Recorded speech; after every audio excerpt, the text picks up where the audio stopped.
Former executive director of a senior living community in Collierville heads to court in 2 weeks. He's accused of stealing from a resident. News of the arrest led a former resident's family member to contact News Channel 3, share their story and a warning. A luxury senior living community now part of a police investigation after the man who used to be in charge is now accused of stealing money from one of the very seniors he was entrusted to care for. You know, he was 4 years with them, so they all thought that was their friend. Timothy Johnson, the former executive director at Story Point Collierville, is charged with theft and aggravated burglary. So he has officially been... Oh, he's been terminated. He's gone. It's done. And now we're just rebuilding the community.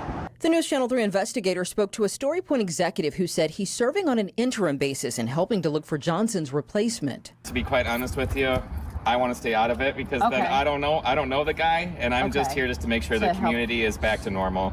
Police say Johnson stole $30,000 worth of jewelry and cash from a resident's room while she was out of town.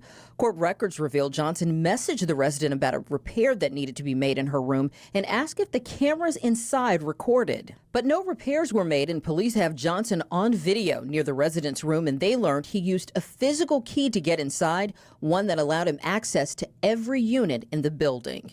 And all I would say is just on my side is it's very disappointing. As an executive director, it's very disappointing. Literally a couple days later, I saw the news story, I think, on your all station, as a matter of fact, and I was like, local executive director arrested for stealing, and I was like, no. So then I click on it, you know, as everybody does, and I was like, no way. Kevin Snyder's mother used to live at Story Point Collierville. He emailed the WREG investigators right after reading that story on our website. Same facility, same guy I dealt with. In fact, Johnson is one of the Story Point executives that was served with this September demand letter and later a lawsuit when Snyder sued Story Point Collierville and its parent company. Snyder says after roughly 3 years at Story Point Collierville, his mom's health continued to decline and other concerns were mounting. They took almost $4,000 on an automatic, what's called an ACH withdrawal out of my personal checking account to pay on my mom's bill. Not only did I not authorize it, she didn't even use electronic banking outside of the fact it's my account, not her account. Snyder received a $25,000 judgment in that case and another $25,000 settlement in a suit filed on behalf of his mother. That settlement was entered on December 15th. Johnson turned himself into police 3 days later.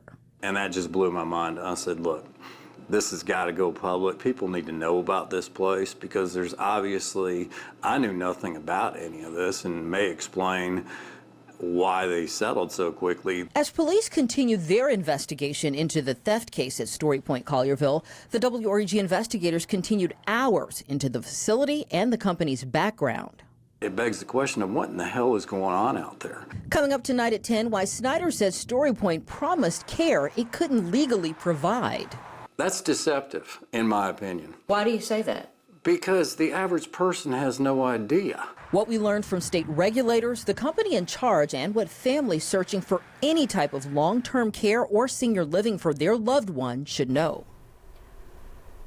A Story Point spokesperson told us because of the active investigation, they couldn't comment on specific details, but in a statement said in part, quote, "The safety, well-being, and peace of mind of our residents remains our top priority."